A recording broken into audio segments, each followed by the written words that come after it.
On the morning of January 28, 1986, millions of people were watching a launch that was meant to make space feel closer than ever before. Space Shuttle Challenger stood at Kennedy Space Center, carrying 7 crew members, including Krista McAuliffe, a teacher chosen to bring lessons from orbit back to classrooms on Earth. For many viewers, this was not just another NASA mission. It felt like a promise that spaceflight was becoming routine. But behind the countdown, there was a problem that had been argued over before launch. The weather was cold, much colder than engineers wanted, and inside the shuttle's solid rocket boosters, a small rubber seal called an O-ring had to do something simple but critical. It had to stop hot gases from escaping through the joint of the rocket motor during launch. If that seal failed, burning gas could escape into a place it was never meant to go. This was not an unknown risk. The night before launch, engineers had raised concerns about how the O-rings would perform in low temperatures. Their fear was that the cold could stop the seals from responding quickly enough when the booster ignited. But after meetings, pressure, and arguments, the launch was cleared. At 11:38 in the morning, Challenger lifted off. For the first few seconds, everything looked normal to the public watching from the ground.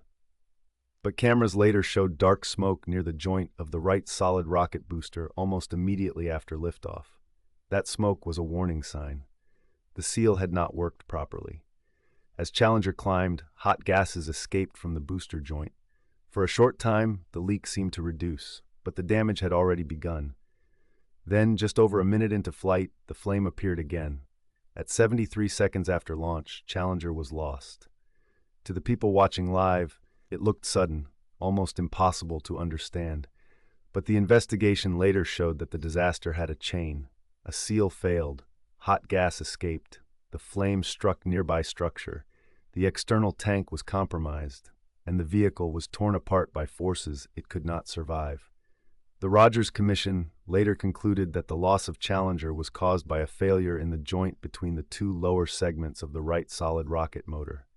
The seals that were meant to keep hot gases inside had been destroyed. But the deeper lesson was not only about rubber, steel, and fuel. It was about warning signs. It was about what happens when repeated problems become normal. It was about engineers raising concerns and a system that still moved toward launch. After Challenger, NASA had to stop and examine not just the hardware, but the culture around the hardware. The shuttle program was paused. The boosters were redesigned, safety processes were changed, but none of those changes could undo what had already happened. 7 people had boarded Challenger believing in the mission. Francis Scobie, Michael Smith, Ellison Onizuka, Judith Resnick, Ronald McNair, Krista McAuliffe, Gregory Jarvis. They were not symbols. They were people. And their loss became one of the clearest warnings in modern engineering history. Disasters do not always begin with one dramatic moment.